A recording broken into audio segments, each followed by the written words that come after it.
2.3 Decide, except those involving the right to vote, all questions affecting elections, including determination of the number and location of polling places, appointment of election officials and inspectors, and registration of voters.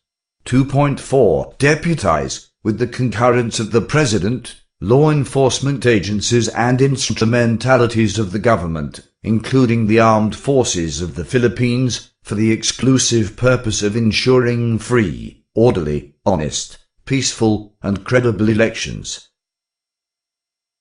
Section 4.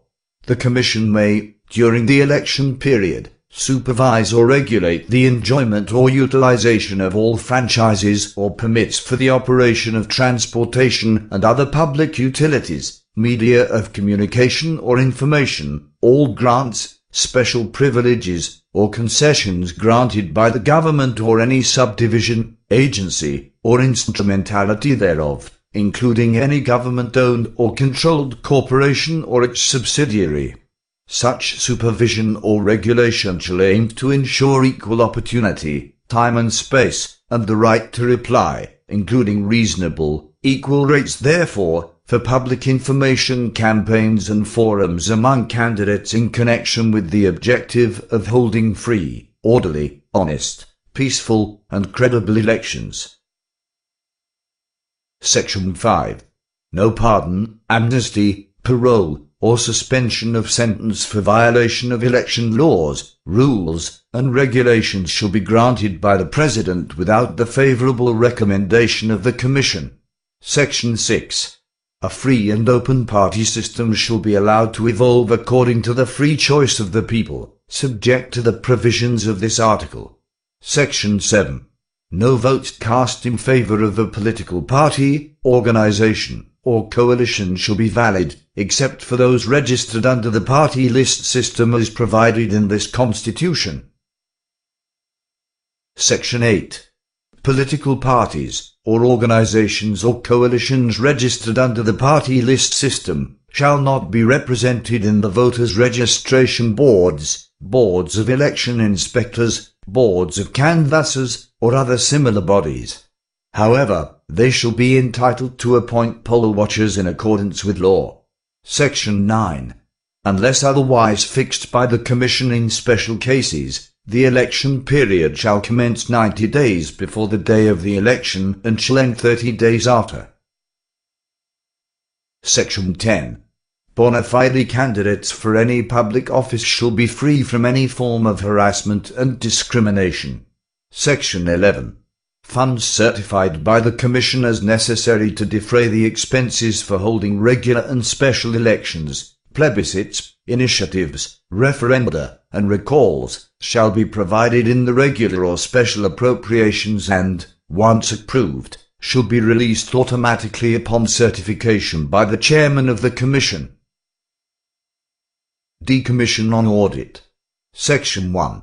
There shall be a Commission on Audit composed of a chairman and 2 commissioners, who shall be natural-born citizens of the Philippines and, at the time of their appointment, at least 35 years of age, certified public accountants with not less than 10 years of auditing experience, or members of the Philippine Bar who have been engaged in the practice of law for at least 10 years, and must not have been candidates for any elective position in the elections immediately preceding their appointment. At no time shall all members of the Commission belong to the same profession.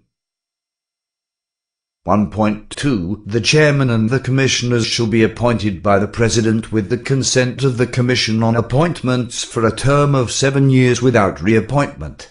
Of those first appointed, the Chairman shall hold office for 7 years, 1 Commissioner for 5 years, and the other Commissioner for 3 years, without reappointment. Appointment to any vacancy shall be only for the unexpired portion of the term of the predecessor.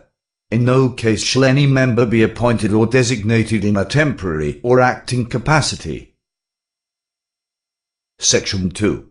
The Commission on Audit shall have the power, authority and duty to examine, audit, and settle all accounts pertaining to the revenue and receipts of, and expenditures or uses of funds and property, owned or held in trust by, or pertaining to, the government, or any of its subdivisions, agencies, or instrumentalities, including government-owned and controlled corporations with original charters, and on a post-audit basis, first, constitutional bodies, commissions and offices that have been granted fiscal autonomy under this Constitution, second, autonomous state colleges and universities,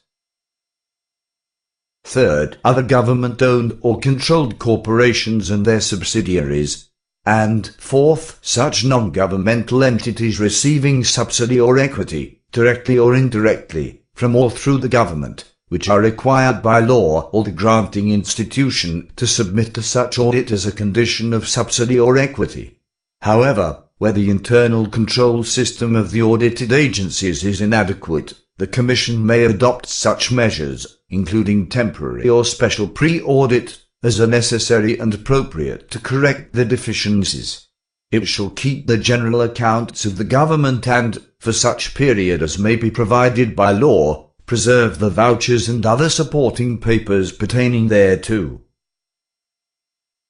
2.2. The Commission shall have exclusive authority, subject to the limitations in this article, to define the scope of its audit and examination, establish the techniques and methods required therefor, and promulgate accounting and auditing rules and regulations, including those for the prevention and disallowance of irregular, unnecessary, excessive, extravagant, or unconscionable expenditures or uses of government funds and properties. Section 3.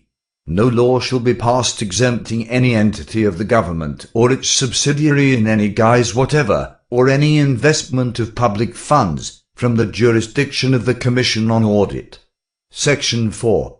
The Commission shall submit to the President and the Congress, within the time fixed by law, an annual report covering the financial condition and operation of the government, its subdivisions, agencies, and instrumentalities, including government-owned or controlled corporations and non-governmental entities subject to its audit, and recommend measures necessary to improve their effectiveness and efficiency.